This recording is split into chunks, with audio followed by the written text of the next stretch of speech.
Hi everyone, welcome back to TTT, the Talking Transport Transformation podcast brought to you by TUMI, the Transformative Urban Mobility Initiative.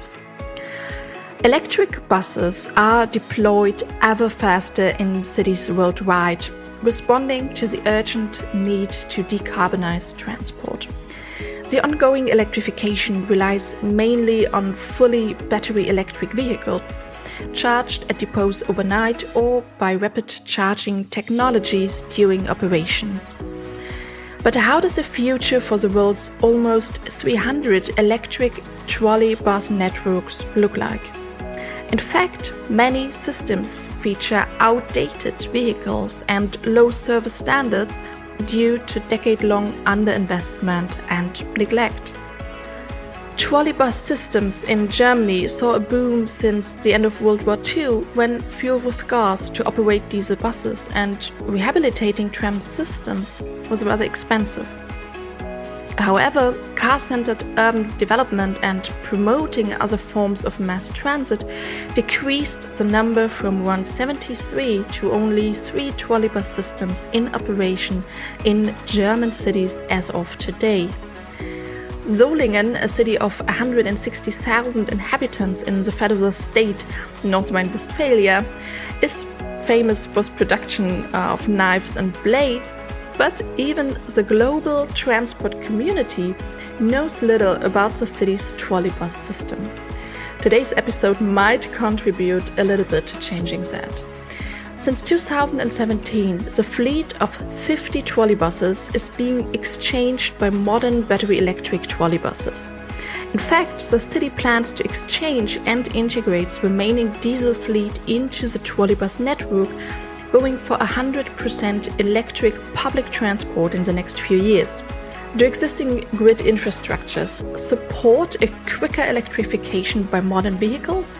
Or are cities with trolley bus systems limited by a technology lock-in? What else cities with ambitious e-bus plans can learn from the case of Solingen regarding, for instance, smart grid management? Today my colleague Matthias Meerfurt is speaking with Adrian Kobayashi, Director of Planning at Solingen's municipal transport operator. They will look into the case of a city that not only decided to maintain its trolley bus network, but is making it fit for the future. So let's listen in and find out what their takeaways are. Good morning, Adrian. Great having you here today. Yeah, thanks for having me.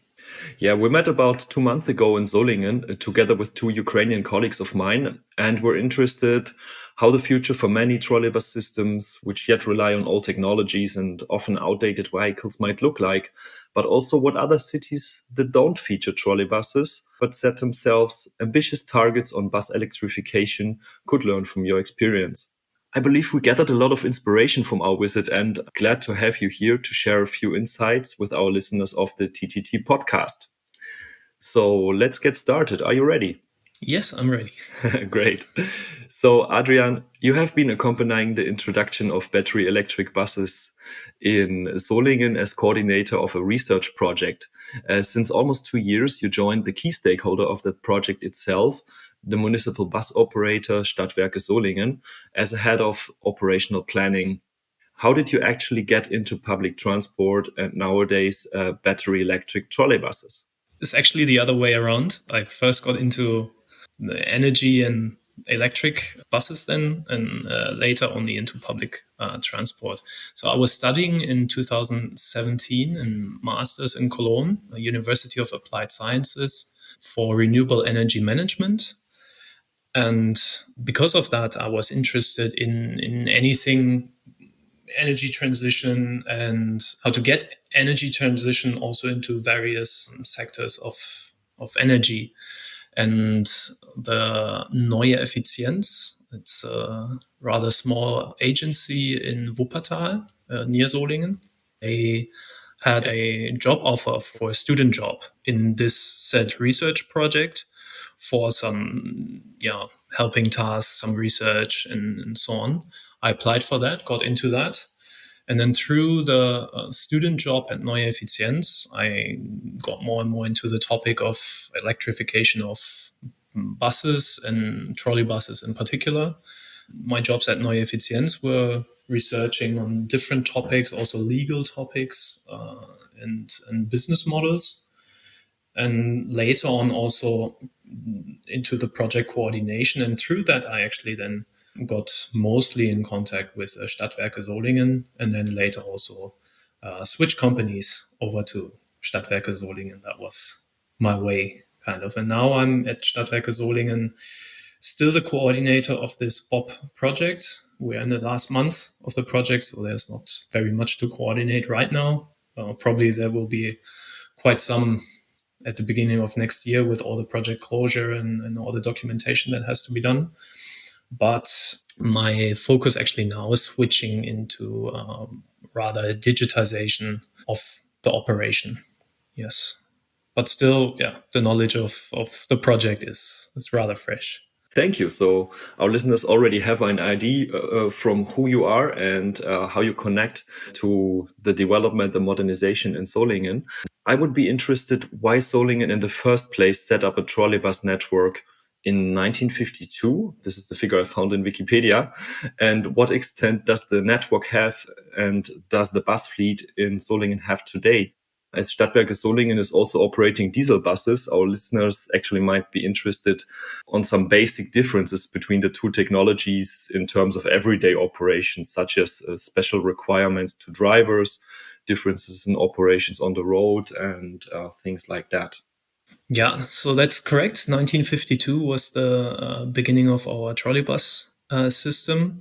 Public transport itself in Solingen is started in 1897. And at the time, mostly or exclusively with electric tramways, which is quite typical at that time. We didn't have buses, but rather electric tramways. And same as quite many cities, especially in Germany, during World War II, a lot of the infrastructure of these electric tramways was destroyed. The streets, the rails were destroyed. But some of the, especially electric infrastructure, was still there. So after World War II, the mayor and the city council, they were looking for a way how to get public transport back on track, but with, especially at the time, as limited capacity of funds and everything, as practical and as cheap as possible. So using the existing electrical infrastructure, and of course some was also destroyed, but mostly it was just cables that you can quickly refurbish. It was actually the usage of the electrical infrastructure that got the idea for trolley buses, because then you would not need to replace all the rails in the streets and so on, which is quite costly and also takes a lot of time. So this hybrid of a tramway and a bus, was the solution that the city of Solingen was going to. And then in 1952, the first trolley bus was going in Solingen, which marks actually this year the 70th anniversary. Quite the big party in summer was very nice. And Solingen is not very special in this approach. There was quite many cities in Germany that took exactly the same approach and had trolleybus systems.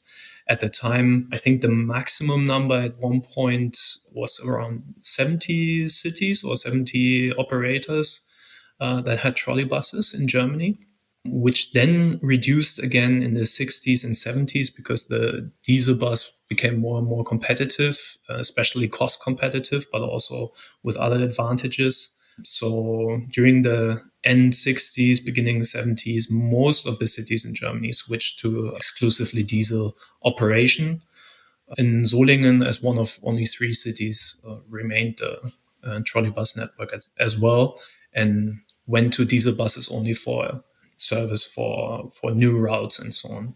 Yeah, so the reasons why many cities switch to diesel buses is because of the flexibility. If you have a trolleybus network, I'm not really sure if all the listeners will be familiar with it. So you basically have, like for a tramway, it's a bit different technically, but you still have the overhead wires.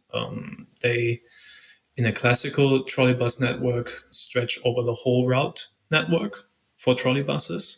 So the buses are connected to these wires and can only move left and right for a couple meters, like 4 or 5 meters or something, to get to the actual bus stop or to go around a car that's stopped on the street and so on. But you can't really leave the track. You can't just go anywhere with it. There's some, of course, for security, and if there's any technical problem, there is ways to move the vehicle with a diesel generator or something, but that's really just for emergencies, and you wouldn't have the power to actually then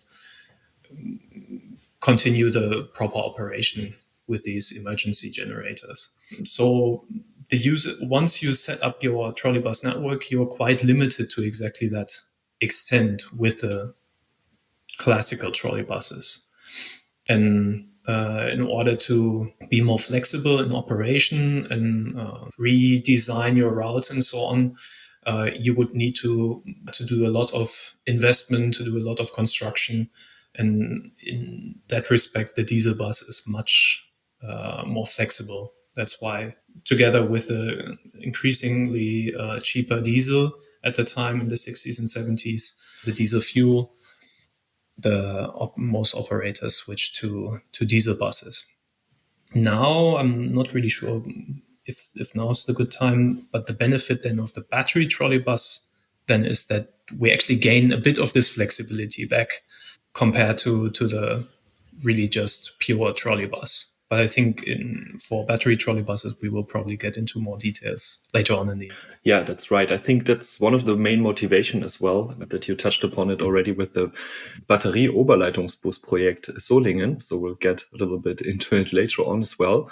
And actually today, trolley buses are sometimes seen really as an outdated technology. You mentioned the reasons why. In fact, many of the more than 300 systems worldwide are not in a very well shape. However, existing trolleybus infrastructure, including substations and overhead wires, are increasingly seen as an asset that could facilitate the deployment of e-buses, so to say, considering it as an alternative charging infrastructure, or as a kind of charging infrastructure.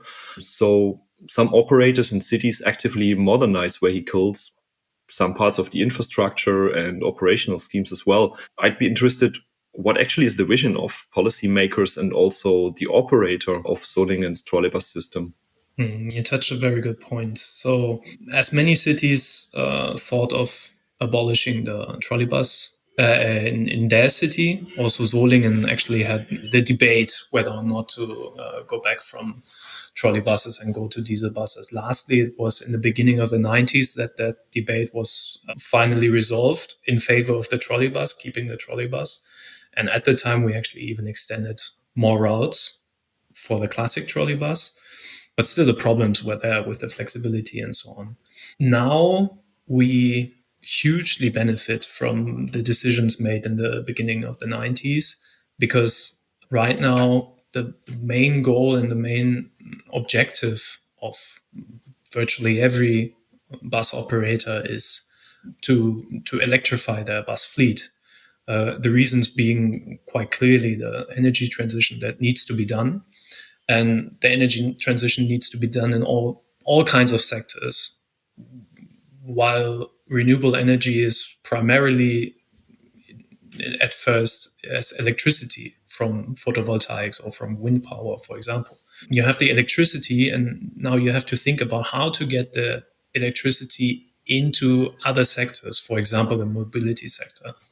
You can do it in different ways. You could, for example, use the electricity produced with electrolysis hydrogen, and then you can either burn the hydrogen in conventional engines, a bit modified, but still in the process, conventional engines.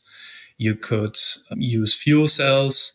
You can actually also create proper fuel, so carbon fuel with the electricity, the so-called synthetic fuels, and then again use them in the conventional combustion engines.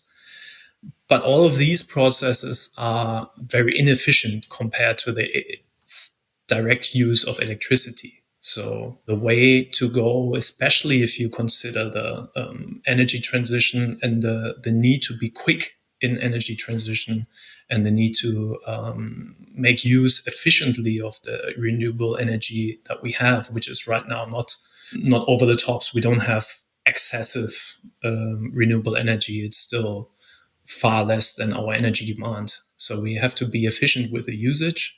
And for that, the most efficient way in mobility is to use the electricity without conversing into different fuels and so on.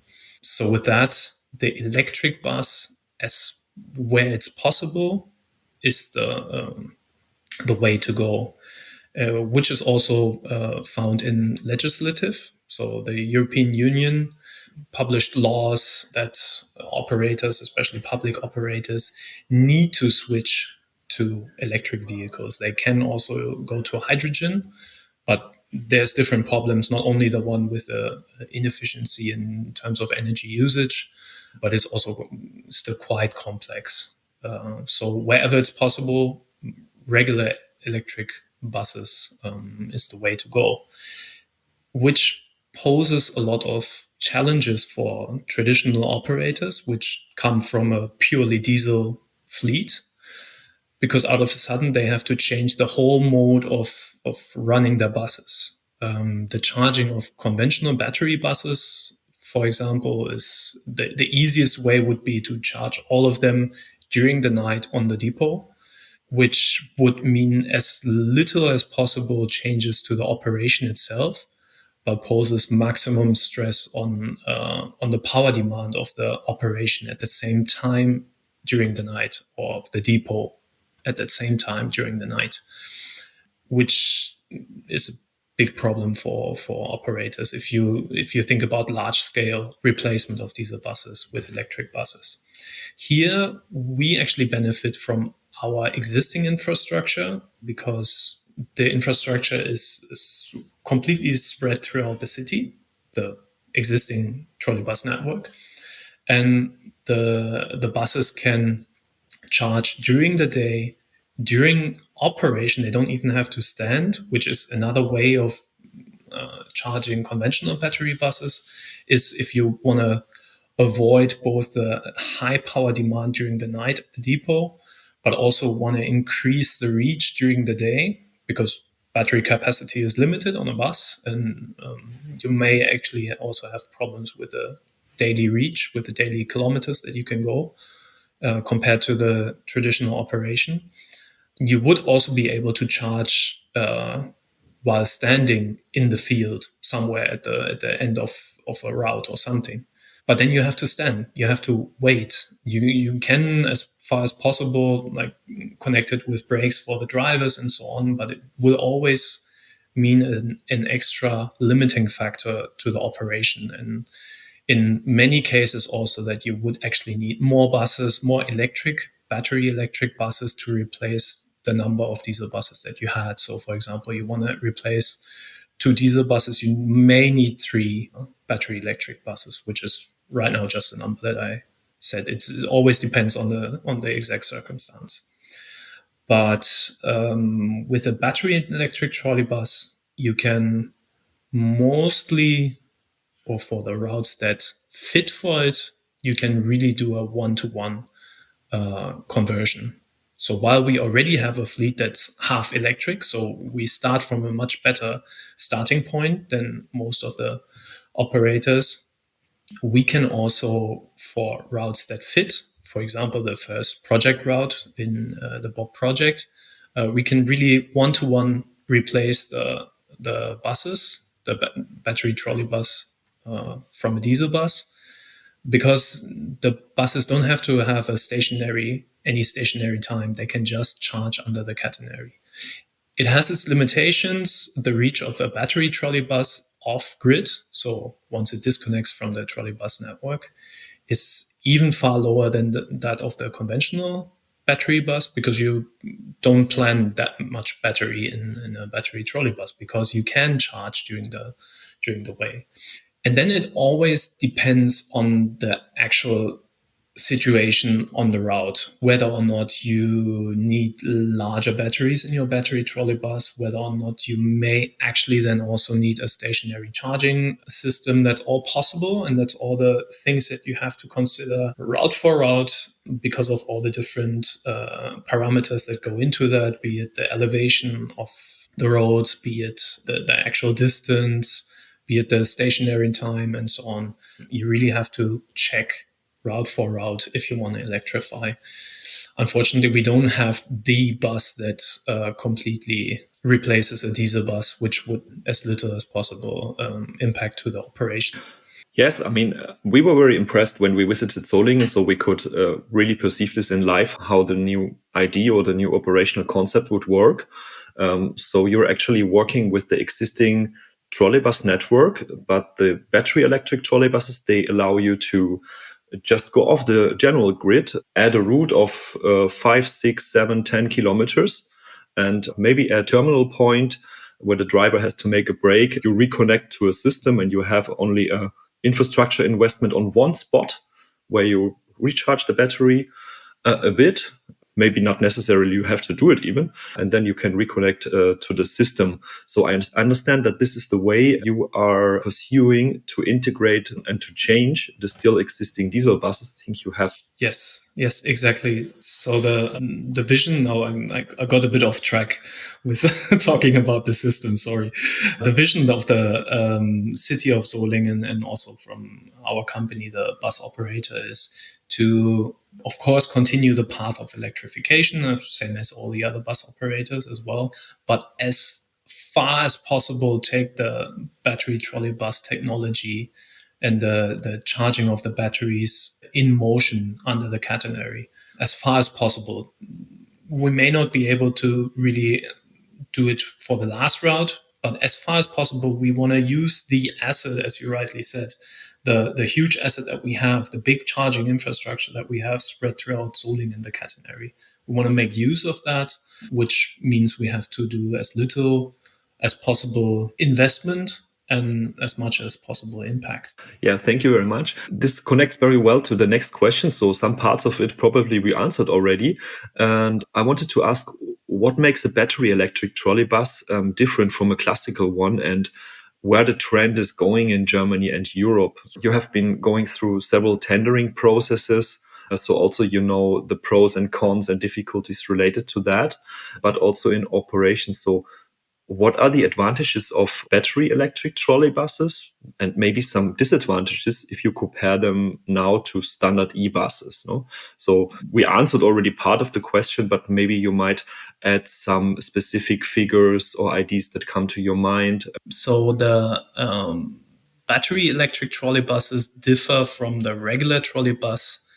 While you're under the catenary, not at all. The drivers basically don't notice that you have batteries when you are under the catenary. It's the same way of operation, which is a bit more demanding for the driver than the diesel bus, because you also have to check for the wires, and every here and there you have a split, so where the route would either split to the right or to the left. Missing the proper term for that right now, but I think you can, you know what it is. So you have to set it to either go left or right in something, which you don't really need for the diesel bus. You just set your indicator and go wherever you want. But apart from that, it's actually just a regular bus and a regular trolley bus while under the catenary. And then the disconnection process is quite automated. So you just have to stand, which is anyway any couple 100 meters, because you have a bus stop anywhere. You push a button, the connectors automatically sync and detach from the catenary. Then it feels quite much like a diesel bus, just more quiet and with more power. And you continue your way. And since you don't have to really care much about as a driver, you don't have to have an eye on the battery and so on, because it's designed in a way that you will always reach your point again. Otherwise, the design itself would be wrong. So then you just go like with a diesel bus, and then at one point you connect again to the catenary. Wherever it's planned, we also have a semi-automated reconnection system, which means the connectors, they rise automatically. They are not completely automated to find the catenary on themselves. So we just have a quite simple but effective funnel system. So you position your bus under funnel system, the connectors go up, and you have a variation of about a meter to front and back, and about like 20-30 centimeters to left and right, which our bus drivers usually hit them. So then they can just have to push a button, and you reconnect, and then you go your way like a conventional trolley bus. If we're talking about advantages and disadvantages of battery electric trolley buses and regular electric buses, you have to think about the investment phase and about the operational phase. So in the investment phase, especially for bus companies that don't have an existing trolley bus grid like Solingen has, the investment is huge. Catenary is quite expensive. I don't have exact figures, and it varies, especially on like if you have corners, if you have intersections and so on. The cost per kilometer varies dramatically, but you have large costs for infrastructure because you have to do the catenary, and it's a hassle, if I'm not too blunt, because you not only have to pay the money for it, you don't only have the investment, but you also have the planning process, which at least in Germany is quite much, to say the least. You also have to deal with people living along the routes that you want to build your infrastructure. And it's sometimes enough that only one person dislikes the idea and goes to court or anything, and your whole planning process is delayed at least by some years, because then you have arguments back and forth and so on, whether or not you can do that. And that is, I think, a reason why a lot of operators that now start electrification tend to not really consider the battery trolley bus system more closely, because they're kind of put off by the planning process of the catenary. Because in right financial terms, it's actually cheaper, or it can be cheaper, let's say that. There's different factors that would make a trolley bus or battery trolley bus system cheaper to a conventional electric battery bus. Wherever you have a kind of diversion of different routes, or you have very high frequencies that your buses are going, so many buses per hour, per interval of time, share the same infrastructure. Of course, as I said, in the investment phase, quite expensive infrastructure divides onto different buses, different routes, different drives, and then actually the operation becomes cheaper and cheaper. So wherever you have big streets that many buses per hour pass through, the tendency is that a battery electric trolley bus for those routes would be feasible.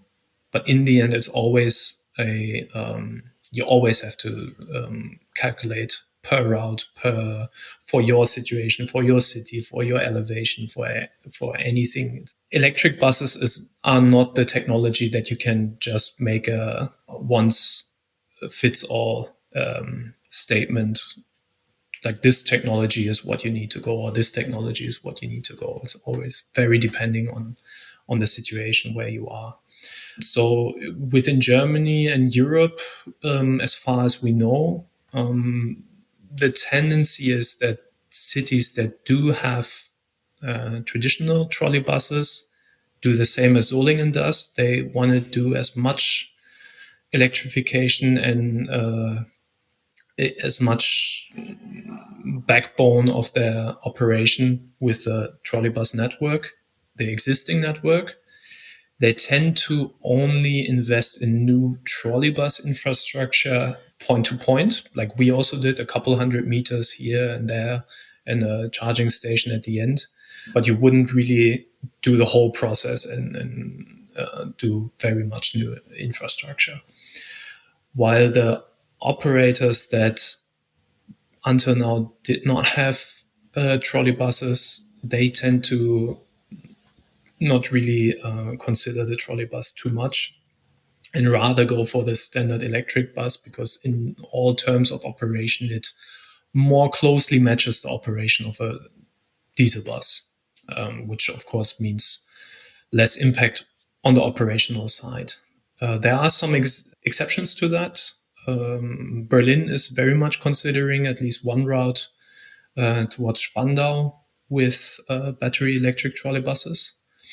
Marburg is also considering, and I think they are quite far in the process, to electrify a route up the hill towards the university with battery electric trolleybuses. And there might also be other examples I'm not familiar with at the moment, but they're rather limited.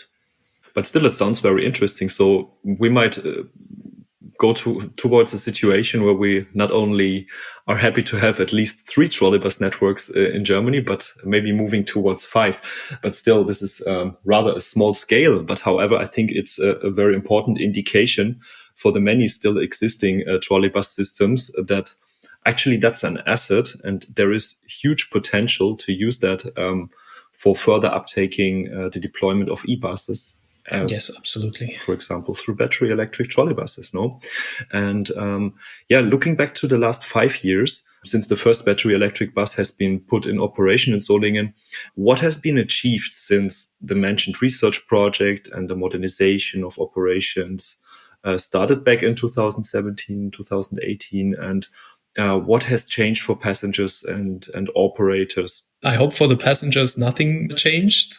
Of course, we try with the research project, we wanted to electrify, and we did electrify a former diesel bus route without the need for changing anything for the passengers. So they still go into the buses at the same time. The buses go at the same time. They go the same route as before. The only change for the passengers is that it's a modern bus and it's quiet, and they know they go with 100% renewable energy, which of course is a nice feeling. For us as operators, something changed, but as I said before, it's not as we did a one-to-one replacement, there actually was not too much change. I think the big thing for us was that within this research project and having the electrification of the first route, we demonstrated to ourselves that it's possible and that it's viable, that we can, at least under given circumstances, electrify diesel bus route with battery electric trolleybuses without any problems in operations. The buses themselves, they had some problems when we first had them, which is due to the fact that unlike a conventional diesel bus, which goes out in hundreds and hundreds per day or week from the factories, these were like the first ones of their kind, at least. So you have this, the little niggles, or the sometimes also larger niggles in the beginning, which right now have been dissolved, and we are really happy with operation of our battery electric trolleybuses. We don't, for this route, we don't need diesel buses anymore. And that's the way that we want to continue for next routes. And yeah, so it was mostly a change in mindset, that before you would only talk about it theoretically, and now you know it works. You know you have to put in some brains, you have to really consider the routes, you have to check the different influencing factors, you have to do your calculations, you have to talk with the vendors of buses during the procurement process about the demands that the coming buses need to fulfill. But other than that, it's working. Now it's a different story if we think about the long-term goal that we have, say the goal that we want to diverge to. Maybe we will not reach it, but 100% battery electric trolley buses. which would pose quite the stress on the catenary. And then we would need to get into smart energy management and so on, which is a lot that has been researched on by the University of Wuppertal in our research project. So how can the next and the step after the next be done, and what needs to be done there with smart electrical management, charging management while operating, because we do not stand while charging, or mostly we do not stand still while charging. That may need to be put in place if we really reach towards the 100%.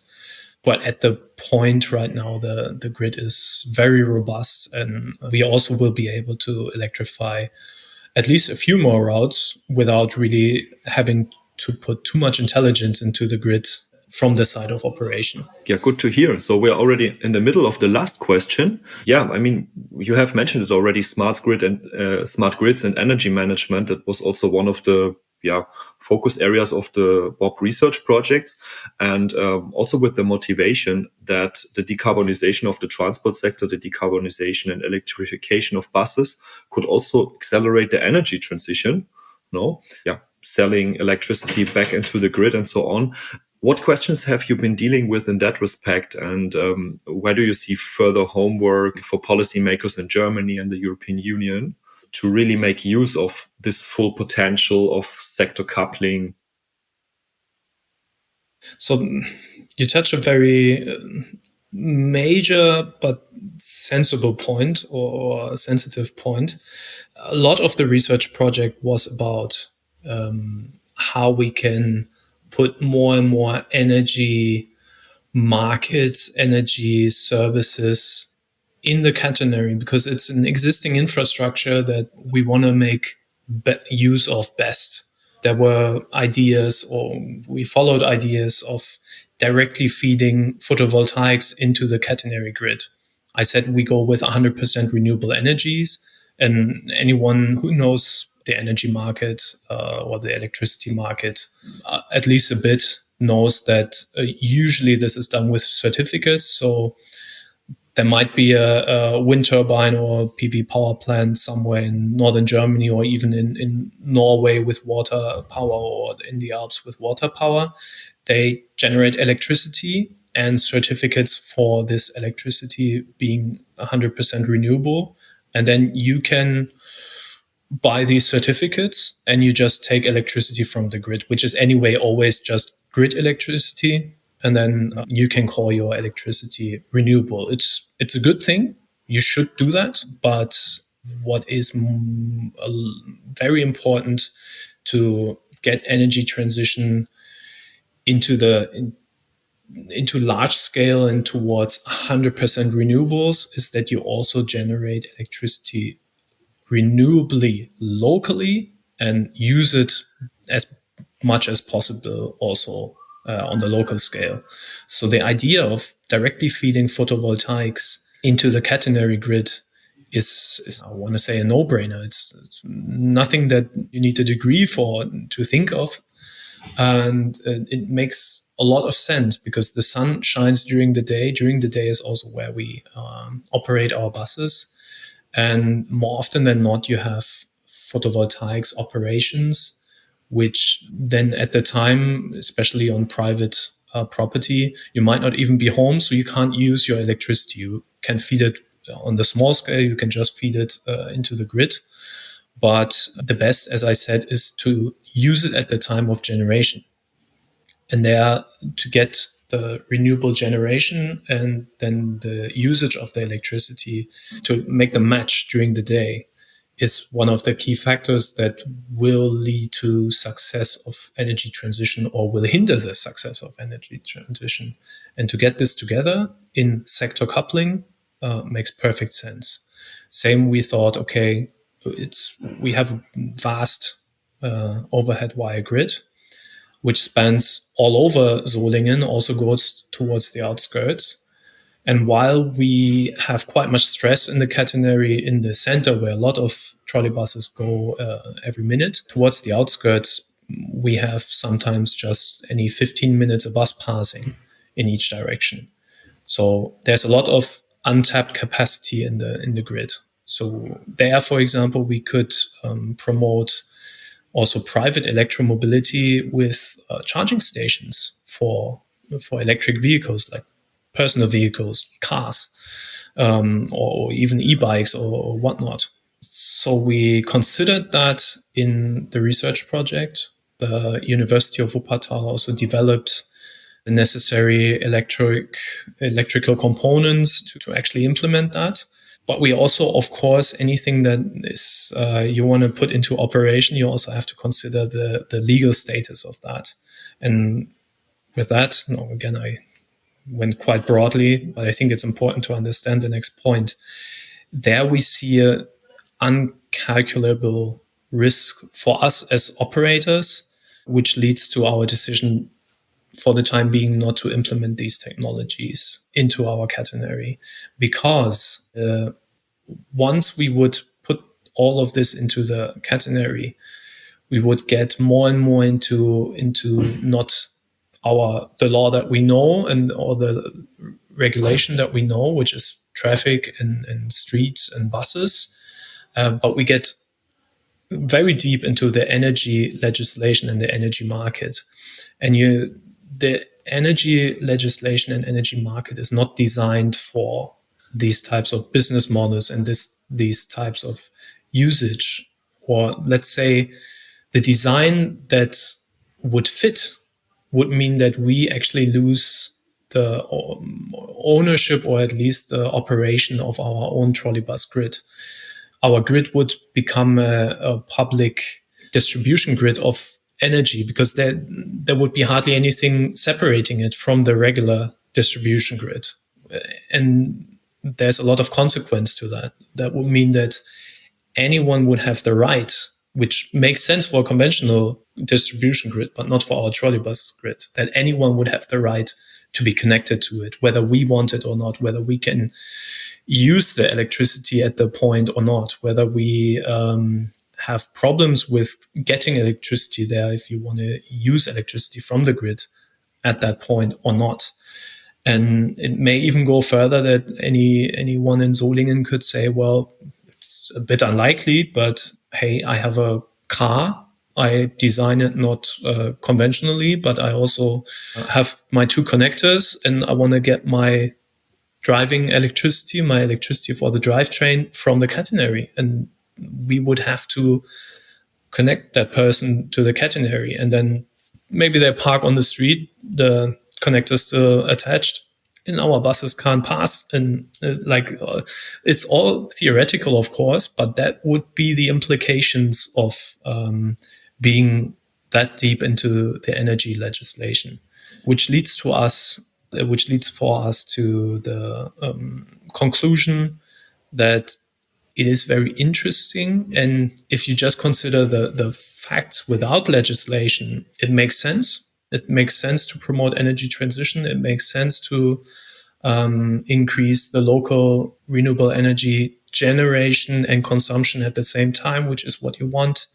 But we can't do that. We would risk our stable operation. And in the end, we are public transport operators, and that is our main focus. And if anything would risk that, we can't do that. So yeah, that was one of the key findings of the research project, that technically it's not easy on a technical level. There's a lot of researchers that made their doctoral degrees and dissertations on various aspects of all this, what I mentioned, but it's possible, but it's right now not possible from a legal point of view.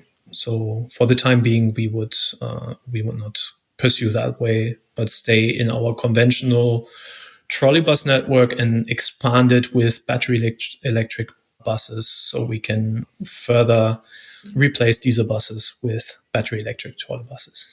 Thank you so much, Adrian, for sharing those experiences with us. So I believe I learned a lot. So some aspects were new to me, even compared to our visit when we were there. So thank you so much for sharing that with us and with our listeners. You're very welcome. Thank you. And we are in touch with your colleagues from the organization Neue Effizienz. They are in the final phase of the project, currently finalizing the the project documentation as well. And yeah, I think we will have even an English language version of the more technical details. So this might become quite interesting for our listeners as well. So stay tuned to what is happening in Solingen. And yeah, Adrian, thanks a lot again. And I wish you all the best for the further project and the implementation of battery electric trolley buses in Solingen. And thanks a lot for being with us. Yeah, thank you so much. It was a big pleasure. Thank you. Thank you, Adrian and Matthias, for sharing your experience and expertise with us. It seems like Solingen offers valuable learnings not only for cities with existing trolleybus networks. What potential for accelerating bus electrification do bring hybrid technologies such as battery electric trolleybuses? We'll closely follow up on that discussion. If you're further interested, we invite you to visit the TUMI eBus Missions Knowledge Hub and subscribe to our newsletter. You'll find links in our show notes. We hope you enjoyed today's episode. As always, thanks for tuning in and hear you next time.